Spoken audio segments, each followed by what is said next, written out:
আপনি রাতে ঘুমানোর সময় ফোনে 100% চার্জ রেখে ঘুমিয়ে ঘুম থেকে উঠে দেখেন আপনার ফোনে 50 থেকে 60% চার্জ, অটোমেটিক চার্জ শেষ হয়ে গেছে। তাহলে এই সেটিংসগুলো করে নিন, দেখবেন যে আপনার ফোনের চার্জার অটোমেটিক শেষ হবে না। কিভাবে এই সেটিংসগুলো করে আপনার ফোনের ব্যাটারি ব্যাকআপ বাড়িয়ে নেবেন, চলুন তাহলে দেখিয়ে দাও।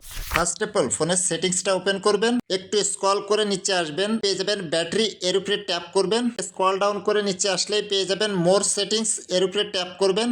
এখানে পেয়ে যাবেন অ্যাপ কুইক ফ্রিজ, এটার উপরে ট্যাপ করবেন। এখানে যতগুলো অ্যাপস থাকবে প্রত্যেকটা অ্যাপসকে আপনি এভাবে বন্ধ করে দিবেন, মানে ফ্রিজ করে দিবেন।